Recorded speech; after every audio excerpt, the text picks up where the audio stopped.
میں تمہارے درمیان دو چیزوں کو چھوڑے جا رہا ہوں، قرآن بھی تم جو ہے پڑھتے جاؤ اور میرے اہل بیت کی زندگی کو پڑھتے چلتے جاؤ۔ بات آئی سمجھ میں؟ عزیزان گرامی، ایک لا ہے، ایک قانون ہے۔ کسی نے پوچھا، سائنس کا اسٹوڈنٹ ہے، اسے پوچھے کہ یہ سائنس میں کیا جو ہے سائنس کا فارمولا کیا ہے، یعنی کہ پانی کا فارمولا کیا ہے۔ اور پڑھنے والے لڑکے جو لوگ پڑھتے ہیں، جنہیں سائنس سے آشنائی ہے، جو اسکول اور کالجوں میں جاتے ہیں، ان کے پاس فارمولا معلوم ہے، carbon dye oxide hydrogen when both the components join together water is formed۔ Carbon dye oxide, carbon کے اور ہائیڈروجن دونوں کے جب جو ہے کیا کہتے ہیں، یہ جو ہے کمبینیشن ملتا ہے تو پانی بنتا ہے۔ یہ ایک استاد نے پڑھا دیا، مگر آپ کے سمجھ میں ابھی بھی نہیں آیا۔ آپ نے سوچا یہ کاربن کیا ہے، آکسیجن کیا ہے، یہ کاربن اور آکسیجن دونوں ملنے کے بعد پانی بنتا ہے، یہ کیسا ہے؟ تو لیب کے اندر دونوں نے کیا کیا، دونوں چیزوں کو رکھا، پڑھانے والا استاد بھی جو ہے سامنے کھڑا ہے، پڑھنے والے طلبہ بھی کھڑے ہیں، دونوں کے سامنے تو اس کے کمپوننٹ اور اس کا ایک کمپوننٹ دونوں کو ملا دیا۔ تو اب بچے سے پوچھا بتا کیا ہوا، تو اس نے بغیر کسی بات کے ایک ہی دم کہا کہ یہ پانی بن گیا۔ ارے بات ہے سمجھ میں؟ تو یہ کمپوننٹس آپ نے لیبارٹری میں دکھایا، تب سمجھ میں آیا کہ پانی کا فارمولا کیا ہے۔ جب آپ نے لیبارٹری میں یہ کمپوننٹ ملا کر دکھائے تو معلوم ہوا کہ پانی کا فارمولا کیا ہے۔ بلا تفصیل ایسی سمجھ لیجئے، قرآن کو سمجھنا سب کی بس کی بات نہیں ہے۔ قرآن سمجھنا سب کی بس کی بات نہیں ہے۔ اگر قرآن سمجھ آتے تو عزیزان گرامی پھر یہ درجے اور پھر یہ مقامات الگ الگ نہیں ہوتے۔ اللہ تبارک و تعالی نے قرآن میرے مصطفیٰ کی زبان سے دنیا کے لوگوں کے سامنے پیش فرمایا کہ اے میرے پیارے محبوب، آپ اپنی زبان فیض ترجمان سے قرآن کو پیش کرتے چلے جائیں، اور سرکار مدینہ کے خانوادوں کو، ان کے بچوں کو، ان کی آل کو اللہ تعالیٰ نے اس لیے بھیجا کہ جو تمہارے نانا یہاں قرآن پڑھ رہے ہیں، اسے تم حسین کربلا میں کر کر دکھا جاؤ، تاکہ زمانے کو سمجھ میں آ جائے کہ تھیوری کیا ہوتی ہے اور تھیوری کا جو ہے پریکٹیکل کیا کیا ہوا ہے۔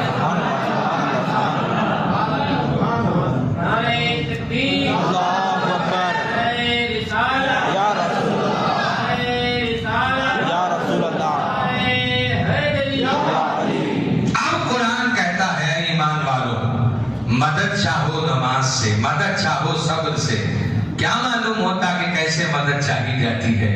کربلا میں حسین نے بتا دیا کہ مدد ایسے مانگی جاتی ہے، ایسے صبر کیا جاتا ہے، ایسے مدد مانگی جاتی ہے۔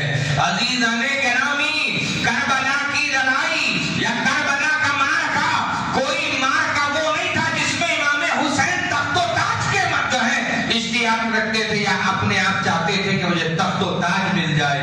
عزیزان گرامی، کربلا کی لڑائی تو حقیقت میں حق اور باطل کی لڑائی ہے، سچ کی لڑائی ہے۔ قتل حسین عصر میں مرگ یزید ہے۔ اسلام زندہ ہوتا ہے ہر کربلا کے بعد، اسلام زندہ ہوتا ہے ہر کربلا کے بعد۔ شہادت آخری منزل ہے انسانی سعادت کی، شہادت آخری منزل ہے انسانی سعادت کی۔ وہ خوش قسمت ہے جسے مل جائے سعادت شہادت، خوش قسمت ہے جسے مل جائے سعادت شہادت کی۔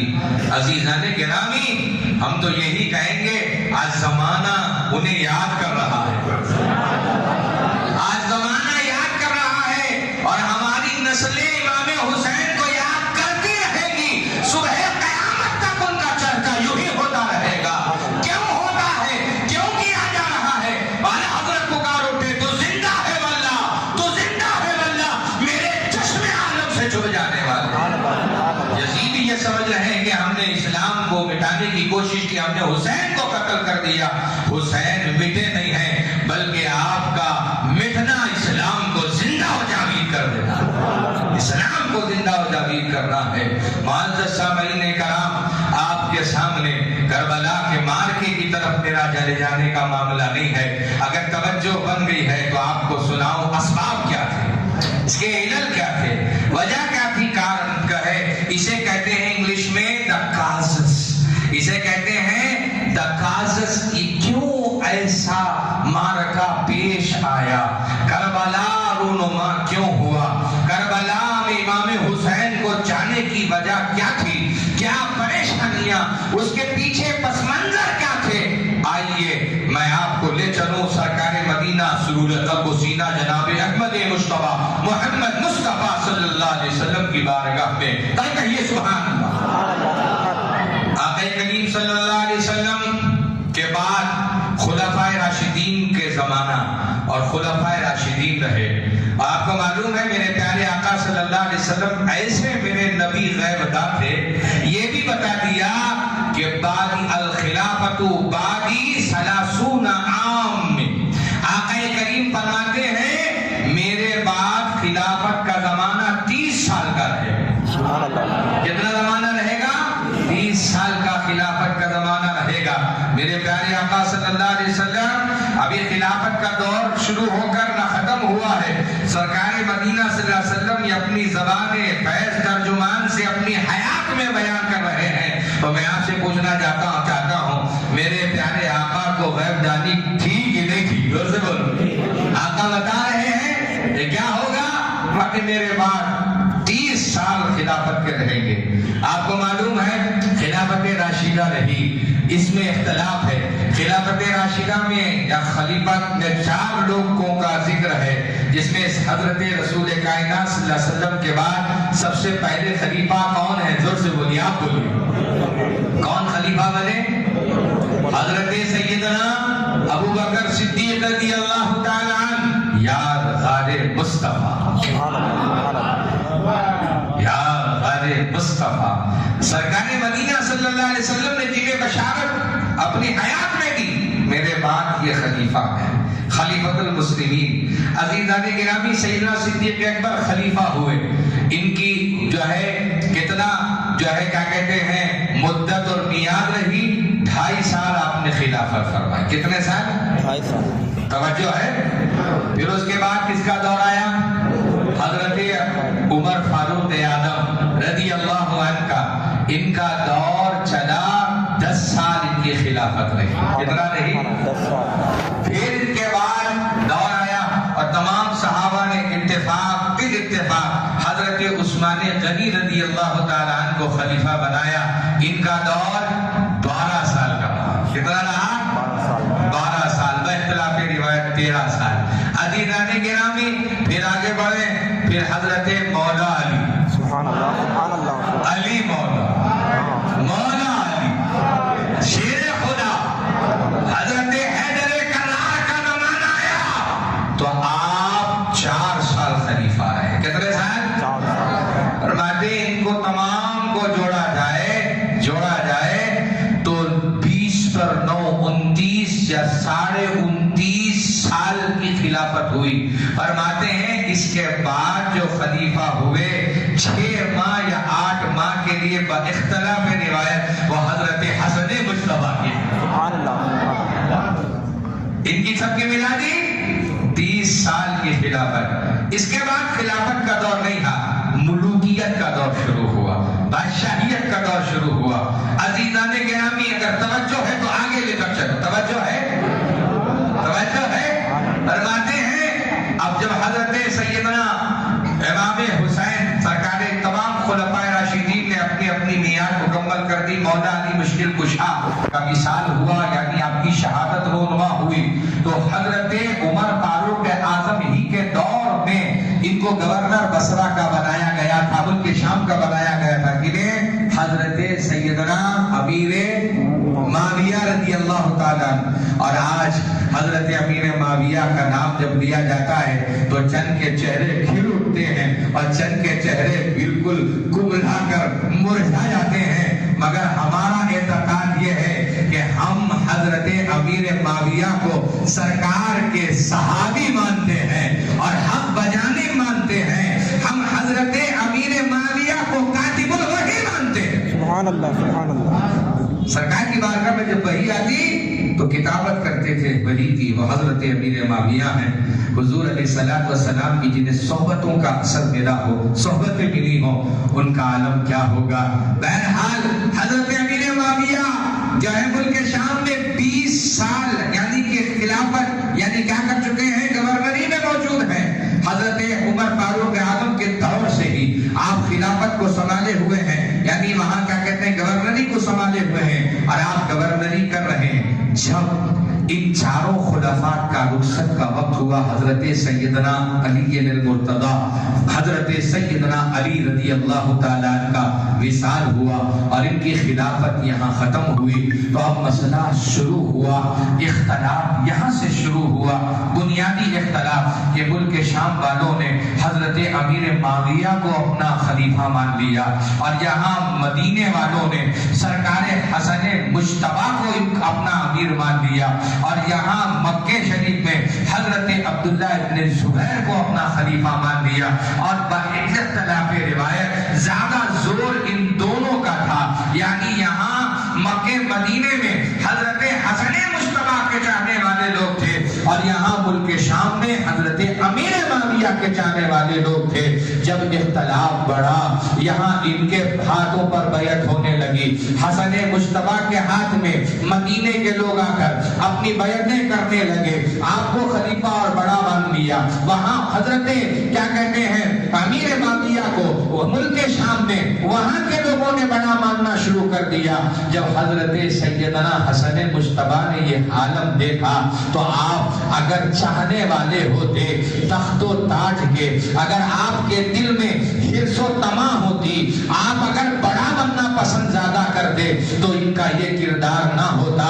خود چل کر آپ حضرت امیر معاویہ کی بارگاہ میں پہنچے, ڈر گئے سبحان اللہ سبحان اللہ سبحان اللہ. خود چل کر آپ حضرت امیر معاویہ کے پاس پہنچے, اور بعد میں آپ نے جب دونوں کا جو ہے معاملہ چند شرائط پر طے ہوا, اگر میں ان شرائط کی طرف جاؤں واقعی کافی ٹائم اور لمبا وقت ہوگا. بس شرائط میں یہ طے ہوئے تھے کہ آپ کو جزیہ دیا جائے گا, آپ کا خرچہ جو ہے دیکھ لیا جائے گا.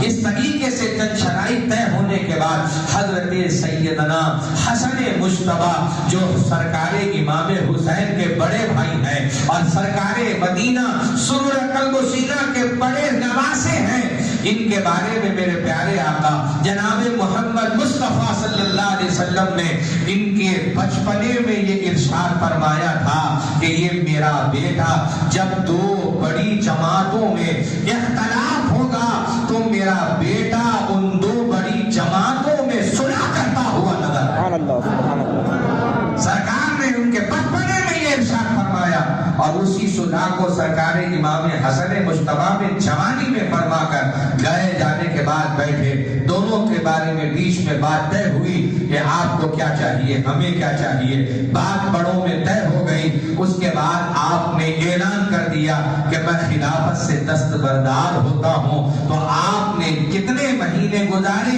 6 ماہ یا 8 ماہ گزارے ہوں گے. اس کے بعد آپ نے یہ خلافت حضرت امیر معاویہ کے سپرد فرما دی. سبحان اللہ. بات آگے سمجھے, حضرت امیر معاویہ کے سپرد فرمائی, اور فرمانے کے بعد آپ اطمینان و سکون سے مدینہ شریف میں رہنے لگے. عزیزان گرامی, اب کوئی سوال نہیں تھا اختلاف کا. There was nothing in between these two great peoples. ان کے درمیان کوئی پریشانی نہیں تھی.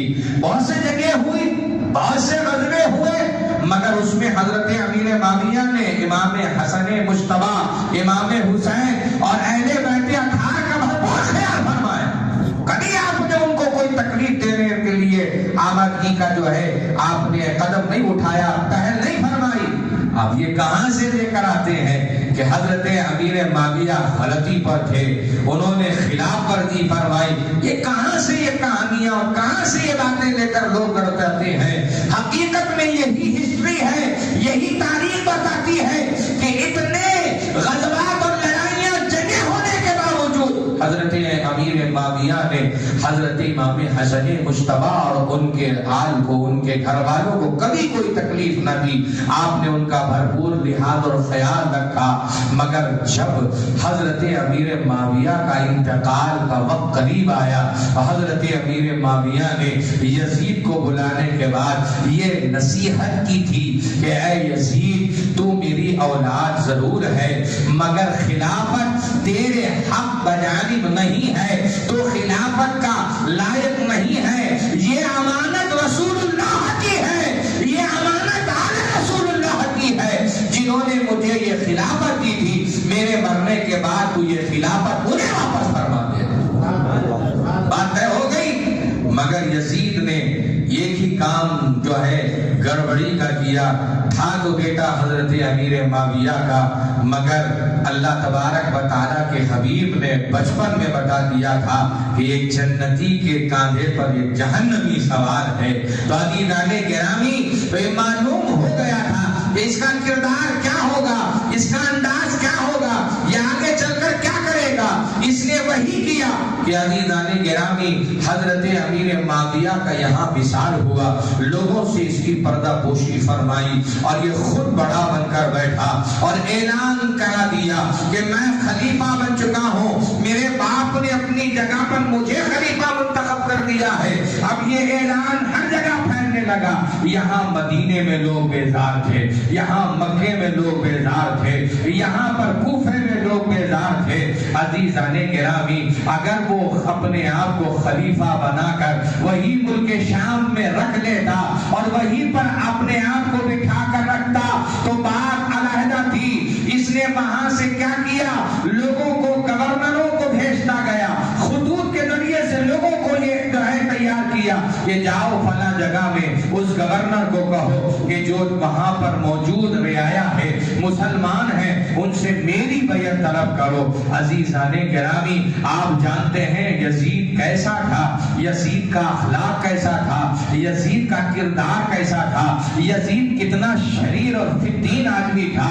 معزز سامعین کرام، یزید کے بارے میں بہت سے مورخین نے یہ لکھا ہے کہ یزید کے دور کے اندر بہت سی شراب نوشیاں عام ہو گئی تھی، زناکاریاں عام ہو گئی تھی، ماں کے ساتھ، بہن کے ساتھ شادیاں کرنا تک لوگوں نے جو ہے رائج کرنا شروع کر دیا تھا، یہ رواج چلنے لگا۔ معزز سامعین کرام، نئی حکومت میں نئے خیال کے لوگ پائے جاتے ہیں۔ معزز سامعین، جن کے سامنے رسول کائنات صلی اللہ تعالی علیہ وسلم کی زندگی ہو، حضرت ابو بکر کی زندگی ہو، عثمان غنی اور عمر فاروق اعظم کی زندگی ہو، حضرت سیدنا علی مرتضی کی زندگی ہو، جنہوں نے ایک معمولی اور یہ ہے لباس میں رہ کر خلافت کرنے والے لوگوں کا چلن دیکھا ہو، نمازیں دیکھی ہوں، اطاعتیں دیکھی ہوں، عبادتیں دیکھی ہوں، ریاضتیں دیکھی ہوں، مجاہدے دیکھے ہوں، ان کے اندر کے بااخلاقیت کا معاملہ دیکھا ہو۔ جب انہوں نے یہ دیکھا کہ یزید کا اتنا کھلا شر سامنے آ رہا ہے تو آپ ذرا دل پہ ہاتھ رکھ کر بتائیں، جن کے سامنے رسول کائنات اور ان کے خلفاء کی زندگی تھی، کیا یہ یزید کی بیعت کو پسند فرماتے، یا یزید کو اپنا خلیفہ مان لیتے، یا یزید کی بات کو تیار ہو جاتے؟ ہرگز نہیں۔ معزز سامعین کرام، یہی ہوا، ہر طرف سے اختلاف بڑھتا گیا، لوگوں نے اختلاف بلند کیا اور یہی کہا کہ اے امام علی مقام، آپ ہماری بیعت لے لیجئے۔ یہاں کوفے میں لوگ بیزار تھے، یہاں مدینے میں لوگ بیزار تھے، یہاں مکے میں لوگ بیزار تھے، مگر اس کمبخت نے یہی کیا کہ وہاں سے جو گورنر تھا ودیع، اس کو ایک خط لکھا، جو مکے کا مدینے کا گورنر تھا، اس نے یزید نے لکھنے کے بعد یہ کہا کہ اے ولید، تیرے یہاں پر سیدنا امام حسین ہیں اور حسین کے جو ہے ساتھ جلیل القدر صحابہ کرام ہیں، میں تجھ سے یہ چاہتا ہوں کہ تو ان سب کو بلانے کے بعد میری بیعت ان سے طلب کر اگر وہ قبول کر لیں تو آزاد کر، قبول نہ کرے تو گرفتاری کا وارنٹ نکال، ضرورت پیش آئے تو قتل و غارت گیری کرنے کے لیے بھی تیار رہے۔ عزیزان گرامی، یہاں ولید کو جب پیغام پہنچا تو ولید نے، اچھا خاصا سمجھدار آدمی تھا، گورنر تھا مدینے کا، معزز سامعین کرام، امام حسین کو بلایا۔ بلانے کے بعد اس نے پیغام سنایا، اے امام علی مقام، اے امام حسین، مجھ پر دباؤ ہے یزید کا کہ میں آپ سے اس کی بیعت طلب کروں، آپ اس کی بیعت قبول کریں۔ اگر آپ اس کی بیعت قبول نہیں کرتے ہیں، مجھ پر بھی بھیجا جو ہے پرشر ہے، اور آپ کو بھی تکلیفیں طرح طرح کی وہ دے گا۔ اب آپ کو یہ طے کرنا ہے کہ اس کی جو ہے بیعت کرنا ہے۔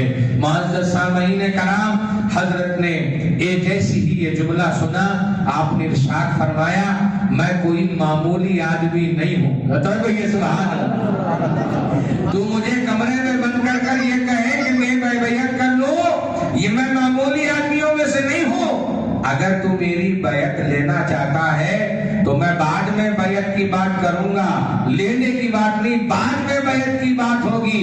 پہلے تو گورنر ہاؤس کے باہر چل اور وہاں لوگوں میں اعلان کر، دیکھتے ہیں تیرے اعلان کرنے کے بعد لوگوں کا کیا روش رہتا ہے، اس کے بعد بات فیصلہ ہوگا۔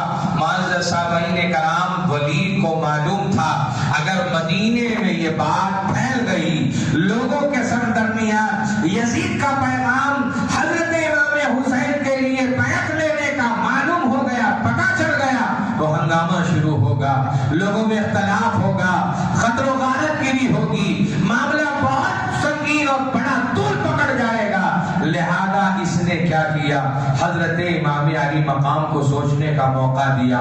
حضرت امام علی مقام واپس آئے، پھر دوبارہ بلایا، دوبارہ بلایا۔ اب یہاں پر مروان ابن حکم، جس کے بارے میں میرے پیارے آقا جناب محمد مصطفیٰ صلی اللہ علیہ وسلم نے ارشاد فرمایا، هو البدر ابن البدر، ارے وہ گرگٹ کا بیٹا گرگٹ ہے، جس کے بارے میں حضور نے یہ کہا ہو کتنا خطرناک ہوگا، گرگٹ کتنی جلدی رنگ بدلتا ہے۔ معزز سامعین کرام، یہ جو باتیں ہیں آپ کو اپنے ذہن نشی کرنا ہے۔ آج ہمارے بہت سے پڑھے لکھے طبقے کے لوگ، ان سے پوچھا جائے کہ امام علی مقام کو شہادت ملی، اس کی وجہ کیا ہے، کیا اسباب تھے، کیا علل تھے، ان کے سامنے کیا معاملہ تھا، تو ہماری آج کی یہ پیڑھی نہیں جانتی ہے۔ ان کے جو ہے دانتوں کے درمیان انگشت ہے، وہ خاموشی اختیار کر جاتے ہیں۔ آج جو امام علی مقام کے جو ہیں سامنے چیلنجز تھے، ان چیلنجز کو آپ اپنے سامنے جو ہے سن رہے ہیں، اس کا اہتمام کریں، اپنے بچوں کو سنائیں، اپنے گھر والوں کو سنائیں، اپنے احباب کو سنائیں، ان محافل کا اہتمام کریں۔ اور الحمدللہ جو گلشن بغداد یہ اہتمام کر رہا ہے، اللہ تبارک و تعالیٰ ان اہتمام کرنے والوں کو شاد و آباد رکھے۔ حضرات، آج کہاں ہے؟ آج ہمارے یہاں پر کس کی باتیں چلتی ہیں؟ آج ہمارے یہاں پر پولیٹکس کی باتیں چلتی ہیں، دنیا بھر کے لوگوں کے گانے چلتے ہیں، دنیا بھر کے لوگوں کی برائیاں چلتی ہیں، نہ نماز کی بات ہے، نہ دین کی بات ہے، نہ ہمارے پاس صحیح معنی میں ہمارے بزرگوں کا وطیرہ، بزرگوں کی امانت جو ہمیں بزرگوں سے ملی ہے اس کا احترام ہے۔ ہم کیا کر رہے ہیں؟ آج اپنے آپ کو گمراہی اور دلالت میں ڈالتے ہوئے نظر آتے ہیں۔ اللہ کے لیے اپنے ان بزرگوں کے سامنے جو چیلنجز تھے، واقعی قرآن کہہ رہا ہے سچا، اور قرآن کا فرمان سچا، آل رسول اولاد رسول سچے۔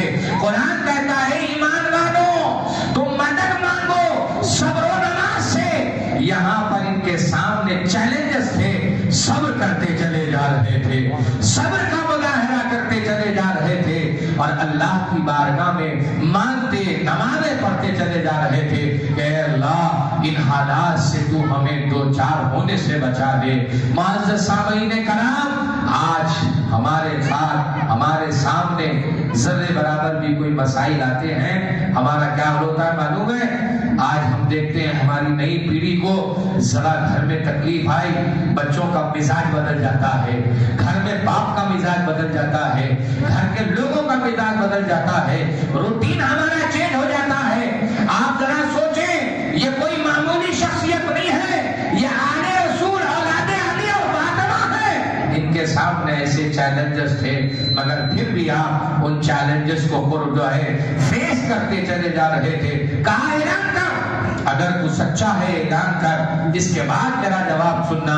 معزز سامعین کرام، کسی مصلحت سے اعلان نہیں کیا، اندر ہی اندر کھولنے کی ضرورت، کھولنے کی کوشش، اندر ہی اندر ان سے وہاں پر ایجاب کرانے کی کوشش، مگر سیدنا حضرت امام حسین نے بے بات جواب دیا۔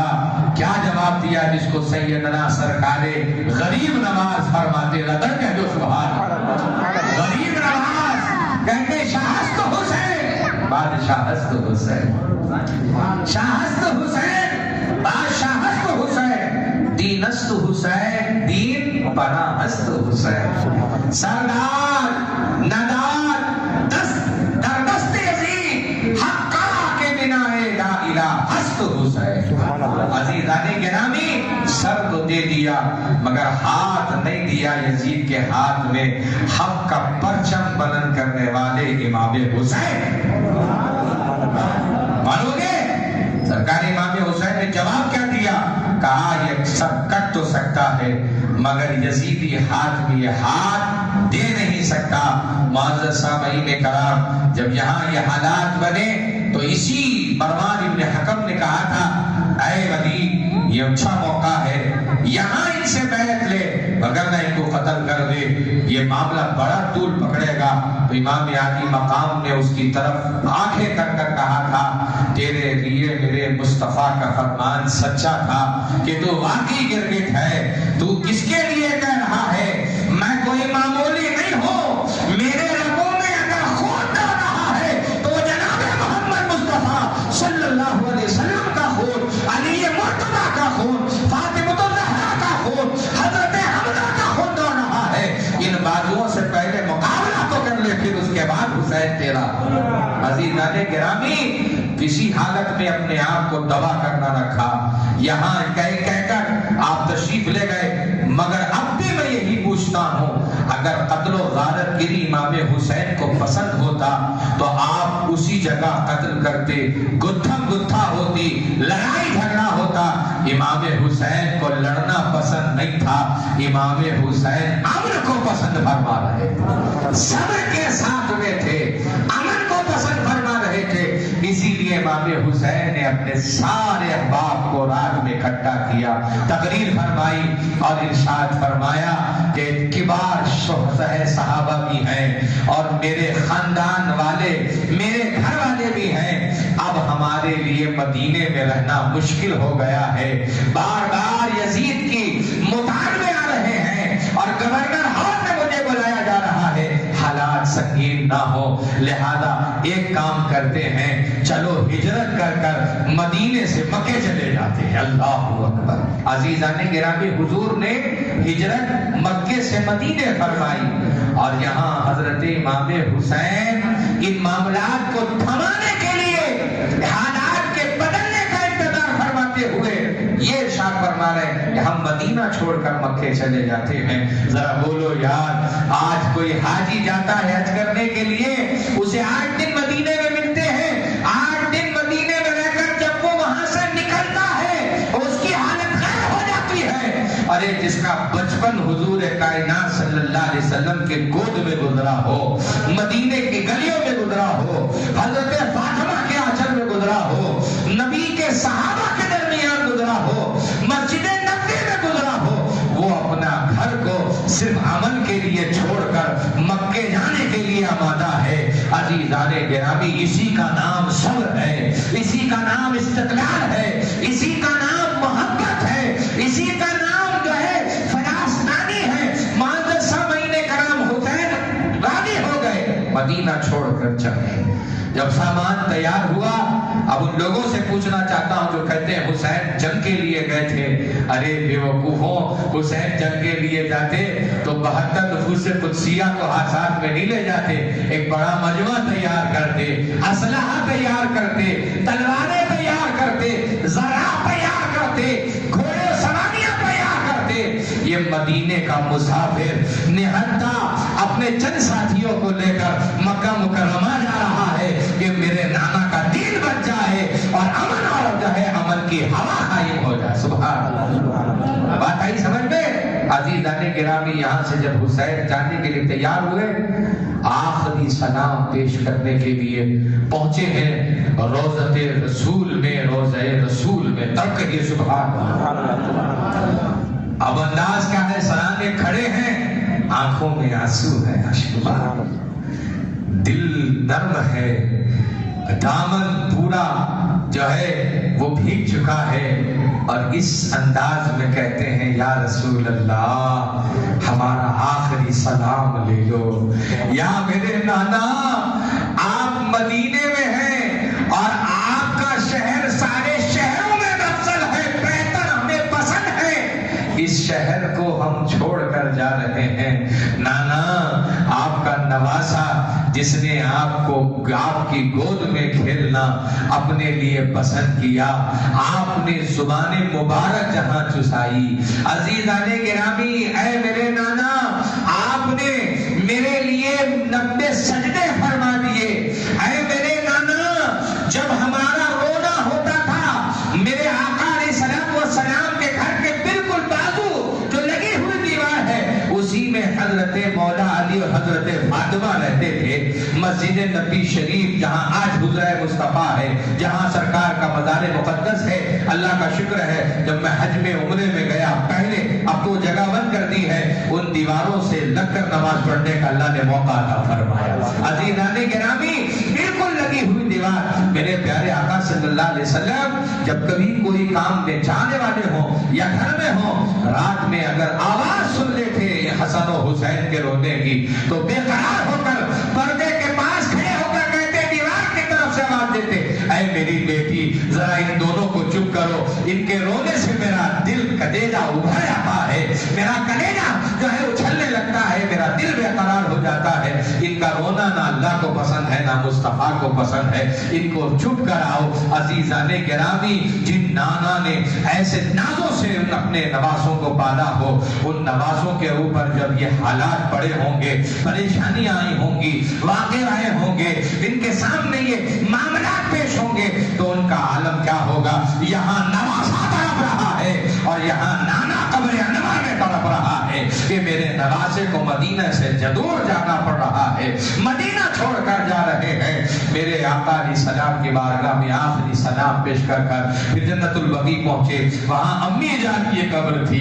امی جان، نازوں سے آپ نے یہی پالا، امی جان آپ کی گود میں ہمیں آپ نے یہی کھلایا، امی جان آپ کے وصال کی تاریخ تھی، پھر بھی آپ نے ہمیں اس دن نہلا کر دھلا کر تیار فرمایا۔ جس حسین کو آپ نے ایسے نازوں سے پالا، امی وہ قدمہ آج چھوڑ کر حسین جا رہا ہے، آج وہ بارگاہ چھوڑ کر جا رہا ہے۔ یہاں حسن کی بارگاہ میں بھی سلام کیا، امی کی بارگاہ میں بھی سلام کیا، نانا کی بارگاہ میں بھی آخری سلام کیا، اور جب جا رہے تھے وہ زین العابدین جو بیٹے ہیں فرماتے ہیں کہ میرے والد سے اگر کوئی بات کرتا تو میرے والد کے حلق سے آواز نہ نکلتی، کوئی خیریت معلوم کرتا تو آپ روتے ہوئے ارشاد فرماتے، ارے میرا تو گھر اجڑ گیا ہے، میں تو نانا سے دور جا رہا ہوں، اب خیریت کون سی ہے؟ جب سے یہاں مدینے سے نکلے ہیں مکے تک آپ نے کلام نہیں فرمایا، زارو قطار مدینے کی جدائی برداشت کرتے ہوئے آپ مکے تشریف لے گئے۔ عزیزان گرامی، بتاؤ امام حسین نے کیا غلطی کی؟ امام حسین کے چاہنے والوں نے کیا غلطی کی؟ کیا تکلیف تھی یزید کو؟ بس اتنا تھا، یزید نے اپنی جو تخت نشینی ہونے کے بعد سارے عالم یہ چاہتا تھا کہ مجھے خلیفہ مان لیا جائے، میری بیعت لے لی جائے، اور ہر طرف گستاخیاں، غلط کاریاں، بدکاریاں، ناہنجاریاں اور جو ننگے ناچ نچا رہا ہے عزیزان گرامی، ویسوں کو لوگوں نے جو ہے ساتھ دیا، اور جو حسین اپنے نانا سے وعدہ کر چکے تھے کہ حسین سر کٹا سکتا ہے مگر نانا کے دین پر حرج آنے نہیں دے سکتا، وہ وعدہ امام حسین نے نبھایا تھا کہ یہ سبحان اللہ حسین نے نبھایا۔ عزیزان گرامی، بس 2-4 منٹ میں اپنی بات ادھر سمیٹوں۔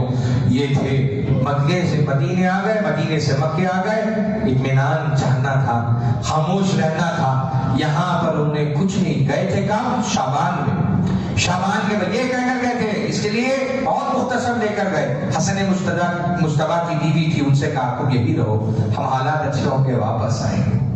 کیا معلوم تھا، کس کو معلوم تھا کہ حسین کا اب یہ آخری دیدار ہے، اب جو مدینے سے جا رہے ہیں پھر لوٹ کر مدینہ نہیں آئیں گے۔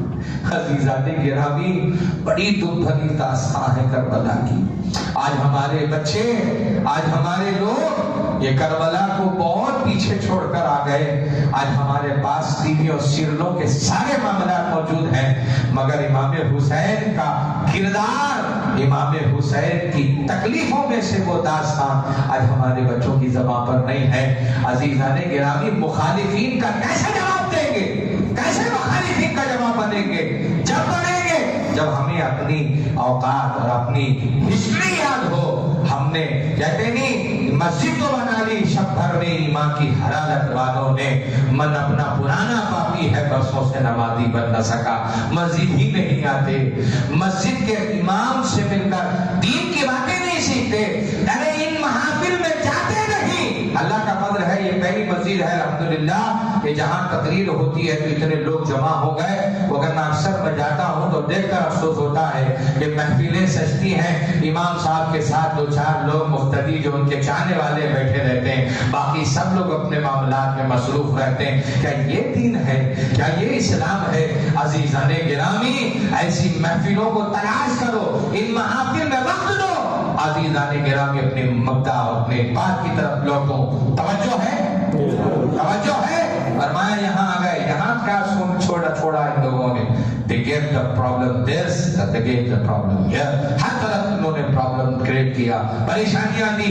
یہاں بھی مطلب ہے کہ شعبان میں آئے، شعبان گزارا، رمضان گزارا۔ رمضان گزارنے کے بعد جب یہاں بھی خطوط شروع ہوئے اور لوگوں نے پریشان کرنا شروع کیا، عزیزان گرامی، اب کہاں جائیں، کدھر جائیں؟ وہاں کا جو ہے کیا کہتے ہیں، کوفے والوں کو معلوم ہوا کہ امام حسین نے اس کی خلافت کی جو ہے خلاف ورزی کر دی ہے، یہ بھی نہیں چاہتے تھے کہ خلافت ہم اس کی مانیں۔ انہوں نے جب دیکھا کہ امام حسین نے خلافت وہاں پر رد کر دی ہے یزید کی، تو وہاں سے ان لوگوں نے خط لکھے۔ خط کتنے لکھے معلوم ہے؟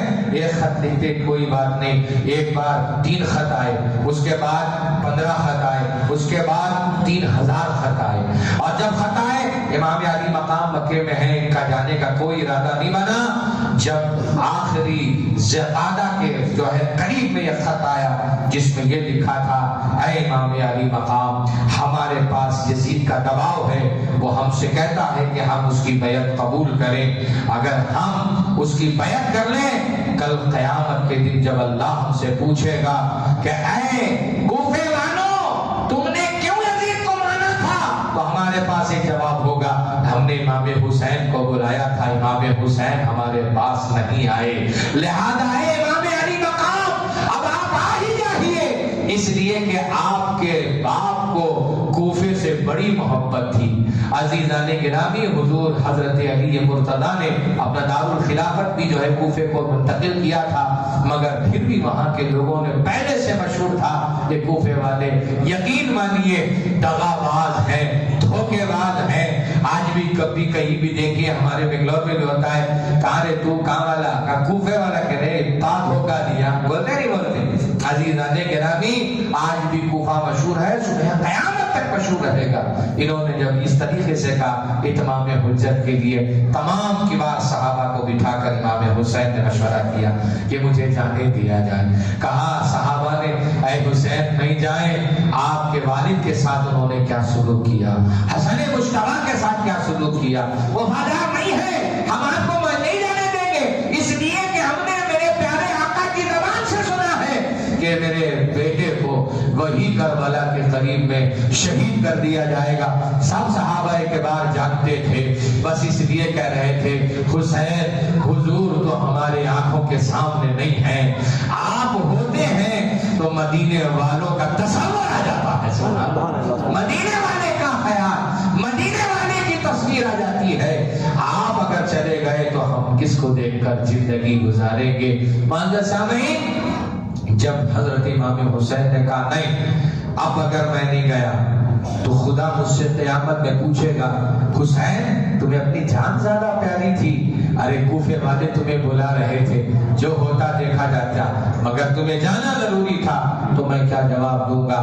بس اتنی بات پر آج معلوم ہے ہماری دنیا میں کیسا ہے، چار دوست ہیں، ایک دوست کو اگر مل کر دوسرے لوگ پیٹنے لگے تو دیکھتا ہے دوست جھانک کر آرے ادھر نے پکڑ کو مارنے والے جو مار کھا رہا ہے کہ آرے ادھر انہیں پہلے جھانک کو دیکھتا ہے کتنے لوگ مار رہی، ایک جنا مار رہا ہے، 5 جنے مار رہی، 5 جنے ماریں گے تو کیا رے باپ تیری آوازی چاہیے اندر سے جاتا۔ یہ عالم ہے دوستی کا، آواز نہیں سنی بات اندر آ جائے گا، اور اگر دیکھا گا کہ اس سے کمزور ہے تو پھر میدان میں اتر کر اپنی شیر سواری اپنی جو ہے بہادری دکھاتا ہے۔ یہ آج ہمارا حال ہے۔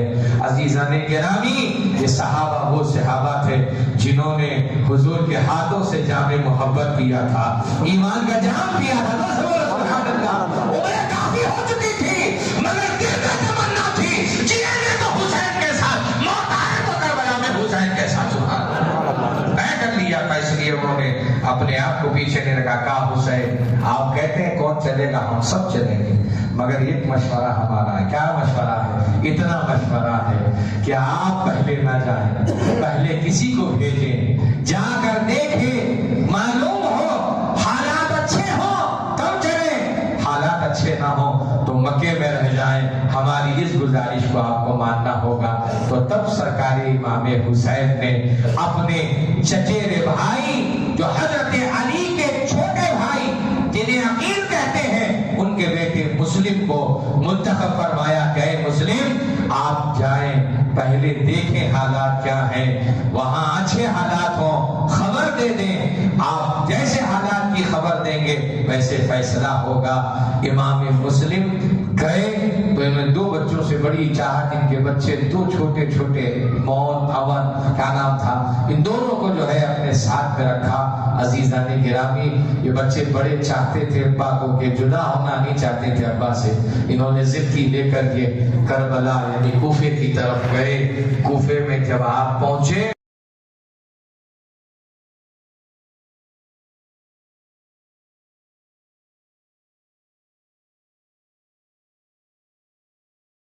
آئیے، ارے آپ کا آنا ہمارے لیے باعث رحمت، باعث برکت ہے۔ مسجد بھر گئی، نماز پڑھنے کے بعد آپ نے اعلان کیا، مسلم بن عقیل نے، اے کوفے والوں، مجھے امام حسین نے اپنا وکیل بنا کر بھیجا ہے، تم میرے ہاتھ پر بیعت کر لو، میں بھائی کو بلا لوں گا۔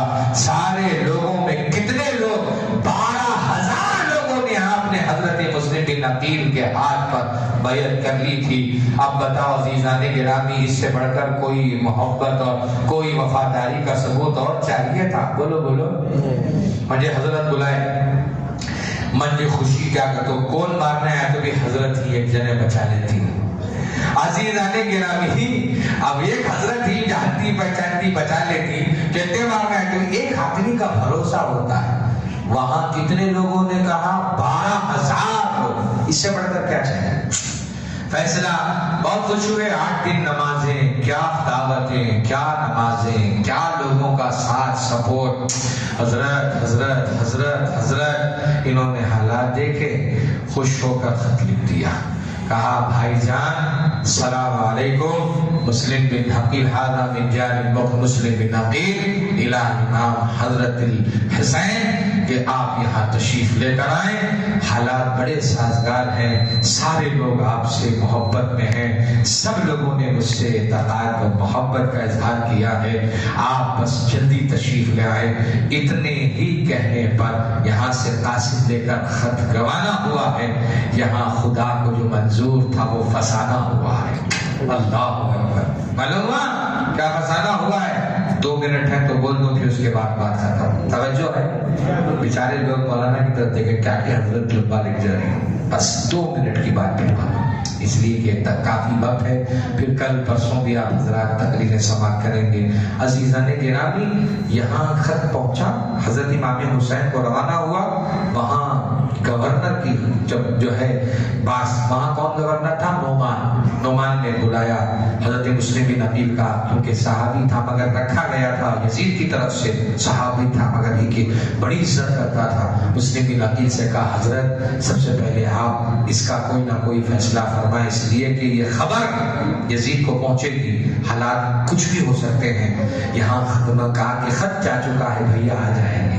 حالات سب اچھے ہیں، سب بھروسے پہ چل رہا تھا. دور سے بولو، سب بھروسے پہ چل رہا تھا نا.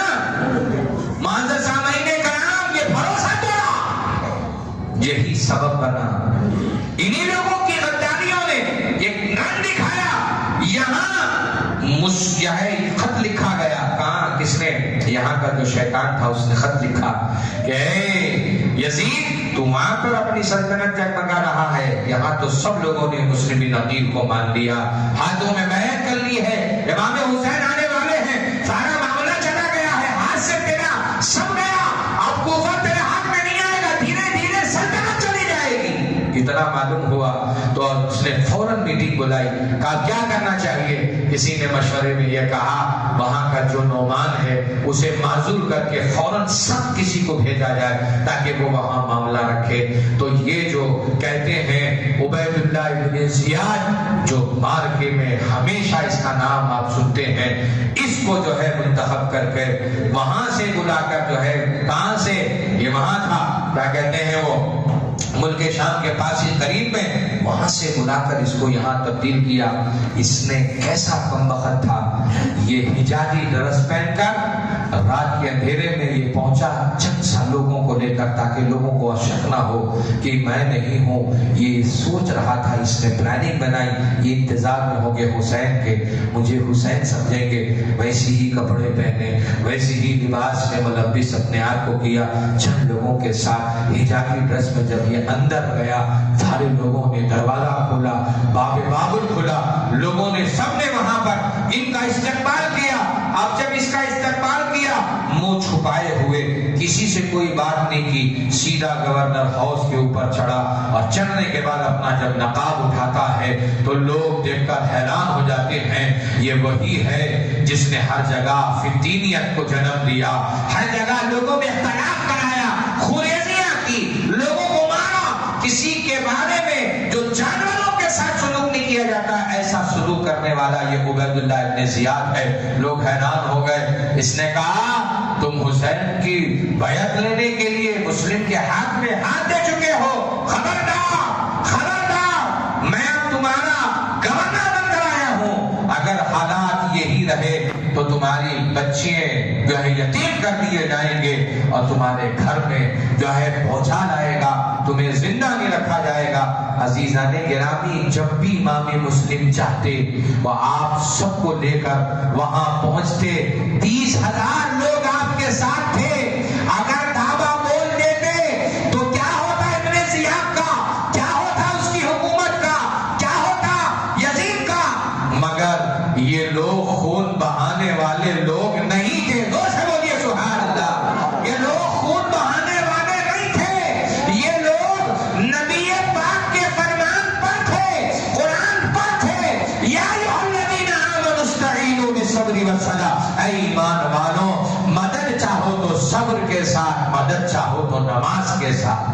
عزیزان گرامی، آپ نے کچھ نہیں کیا، خاموش رہے. سارے لوگوں کو، گورنروں کو بلا کر جب اس نے میٹنگ کی، اندر سے انہیں سب کو جکڑا اور سب کو قید کر لیا.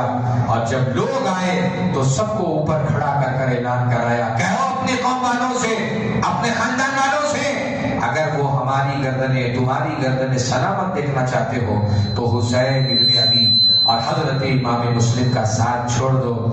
جو 12,000 30,000 اس سے زائد، اس سے کم تھے. یہاں اعلان ہوا ہے، کوفے والوں کا حال بدل گیا ہے. عزیزان گرامی، پہلی نماز میں 12,000 تھے، صبح کی نماز میں صرف 2 بچوں کے علاوہ کوئی بدل گئے تھے.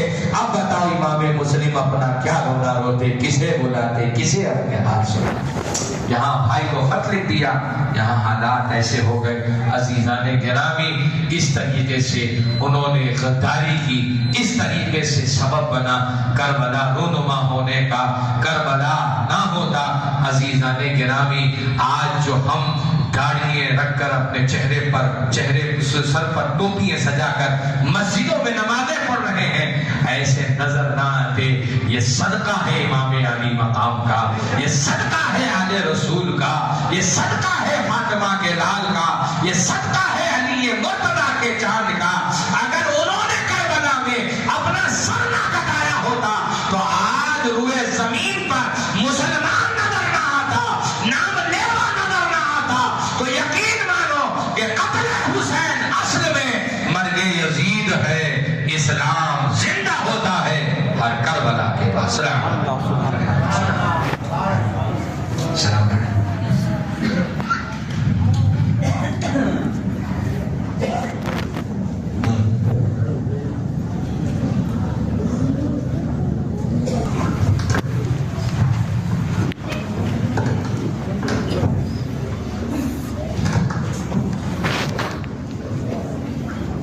بسم الله الرحمن الرحيم. الصلاة والسلام عليك يا رسول الله وعلى آلك وأصحابك يا شفيعنا وسيدنا يوم الجزاء.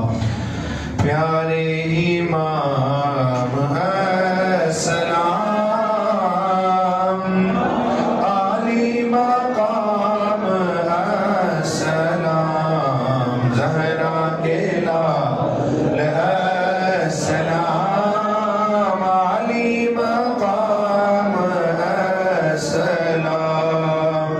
آپ نے ایسی شان سے صبر کا امتحان دیا, وقت پڑا تو آپ نے اکبر سا نوجوان دیا. پھر بھی رہی کمی اگر اصغر میں زبان دیا, دین نبی بچا لیا, شعلوں میں گل سیتان دیا. پیارے امام السلام, علی مقام زہرا کے لال السلام. جانا پڑے گا حشر میں ہر ایک کو رب کے سامنے, اپنا کیا ہوا ستم آئے گا سب کے سامنے. جائے گا کیسے تو یزید شاہ عرب کے سامنے, اپنے لہو میں تر حسین آئیں گے سب کے سامنے. پیارے امام السلام, علی مقام زہرا کے لال السلام. الصلاة والسلام عليك يا رسول الله وعلى آلك وأصحابك يا حبيب الله. الفاتحة إلى روح النبي الكريم وإلى أصحاب النبي الكريم وأولاد النبي الكريم وأولاد النبي الكريم وأهل بيت النبي الكريم, خصوصا إلى جميع الشهداء الكرام.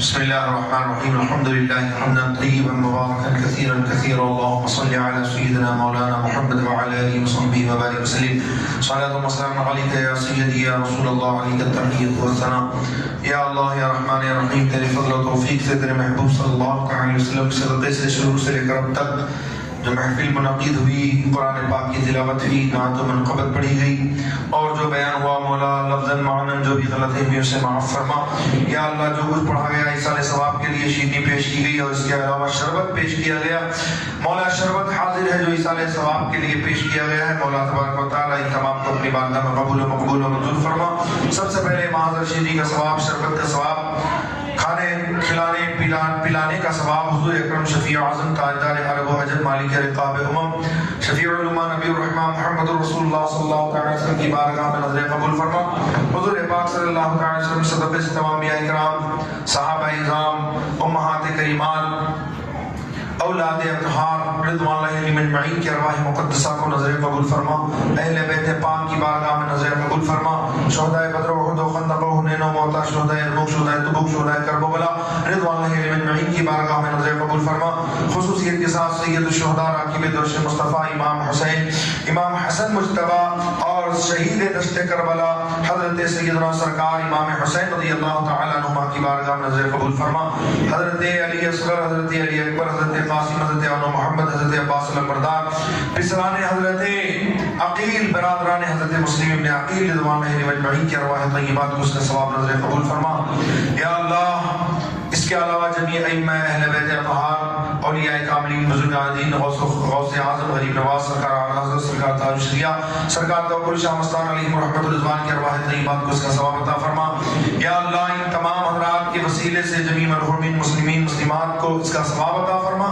یا اللہ شہر بنگلور میں آرام فرما تمام مرحومین کو ہم سب کے رشتہ داروں خاندان میں جتنے بھی مرحومین اس دنیا سے رخصت کر کے ان تمام کے ارواح کو اس کا ثواب عطا فرما یا اللہ بالخصوص مرحوم محمد سعید مرحوم اقبال پیر محمد مرحوم کلیم اللہ خان رضوی مرحوم امیر جان صاحب کی روح کو اس کا ثواب عطا فرما یا الہ العالمین ہم سب کے مرحومین کو اس کا ثواب عطا فرما تمام مرحومین کی مغفرت عطا فرما بی بی اسماء شاہدہ بیگم محمد کلام الدین کو صحت کاملہ وعاجلہ عطا فرما یا اللہ سید الطاف کو صحت کاملہ وعاجلہ عطا فرما جنہوں نے بھی دعاؤں کی درخواستیں کی ہیں ان کی دعاؤں کو قبول فرما یا اللہ اس محفل پاک کی برکت سے مولا عز و جل ہم سب کی مغفرت فرما ہمارے صغیرہ کبیرہ گناہوں کو معاف فرما ہمیں جو بیمار ہیں شفاء کاملہ وعاجلہ عطا فرما جو مقروض ہیں ہمیں بار قرض سے سبکدوش فرما جو پریشان ہیں ان کی پریشانیوں کو دور فرما جو اولاد ہیں انہیں صاحب اولاد فرما جن کی اولاد ہیں ان کی اولاد کو نیک صالح متقی پرہیزگار بنا یا اللہ ہم سب کو امام علی مقام رضی اللہ تعالی عنہ اور شہیدان کربلا